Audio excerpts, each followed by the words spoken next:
Coke studio Bangla. আশা করি সবাই ভালো আছেন। আজকে আপনার সাথে 2 থেকে 3 লাইনে কথা বলবো, অনলি 1 মিনিট, বেশি না 1 মিনিট। যখন আপনি ভালো থাকবেন, ভালো মতো চলবেন, কি কি সমস্যা হবে আপনার সেটা বলে দিই আজকে।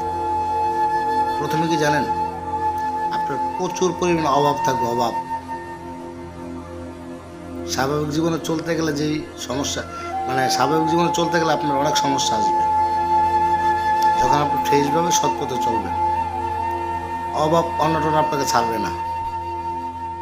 সমস্যা একের পর এক আপনার লেগেই থাকবে। কারণ কি জানেন, ওই যে আপনি ভালোর পথে, যারা যারা খারাপ পথে চলে, খারাপ চিন্তা ভাবনা নিয়ে সবসময় ঘুরে, তাদের সমস্যা থাকে না। কারণ কি জানেন, তাদের সাথে শয়তান থাকে, শয়তান। আর যখন আপনি ভালো চিন্তা করবেন, মানুষের ভালো চাইবেন, মনটাকে সবসময় ফ্রেশ রাখবেন, তখন আপনার সমস্যা শেষ থাকবে না।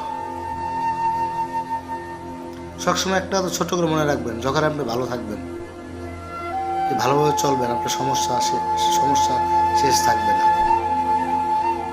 আপনার কষ্ট আপনাকে পিছু ছাড়বে না।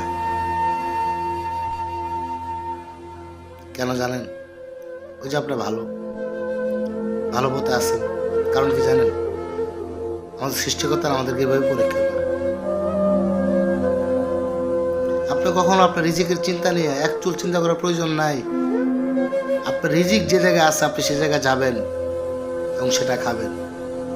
আর রিজিক যদি না থাকে, পকেটে ভর্তি টাকা থাকলেও আপনি খেতে পারবেন না।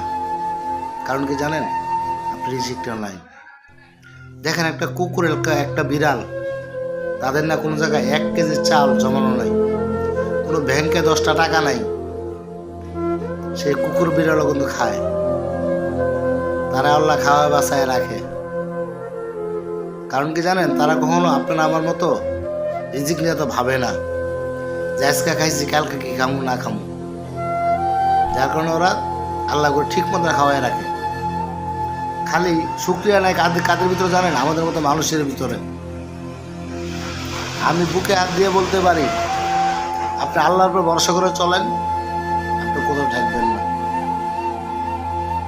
এক চুল আপনার লস হবে না, ক্ষতি হবে না, যদি তার উপর ভরসা করে চলেন। যে অবস্থায় যেভাবে আছেন, মন থেকে বলেন আলহামদুলিল্লাহ, শুকরিয়া আদায় করেন। আমি তো সুস্থ, বুঝতেছি না। আপনার ঢাকা পঙ্গু হাসপাতালে খোঁজ নিয়ে দেখেন, কত মানুষ 6 মাস ধরে, 4 মাস ধরে, 3 মাস ধরে হাত পা ভাঙ্গা, তারা বেডে শুয়ে আছে, মৃত্যুর সাথে যুদ্ধ করতেছে। আল্লাহ কিন্তু তাদেরকে রিজিক দেয়, বিছনায় শুয়ে আছে, তারপরও তারা খাচ্ছে। কারণ কি জানেন, তাদের রিজিক আছে। আপনি আমি শুধু রিজিকের জন্য শুধু লাফালাফি করি, শুধু হতাশ হই। আমাদের মূল সমস্যা এটাই যে আমরা না আল্লাহর উপর ভরসা রাখতে পারি না। আমি আবারও জোর গলায় বলতেছি আপনাদেরকে, আল্লাহর উপর ভরসা করে চলেন। আপনার কোনো কিছুর অভাব জিনিসটা বুঝবেন না। কার কি আছে, কে কি খাইলো, কার কি অর্থ সম্পদ আছে, কার কি পরিমাণ টাকা আছে, সেগুলো নিয়ে ভাববেন না। আপনার কি আছে সেটা নিয়ে শুকরিয়া আদায় করেন মন থেকে।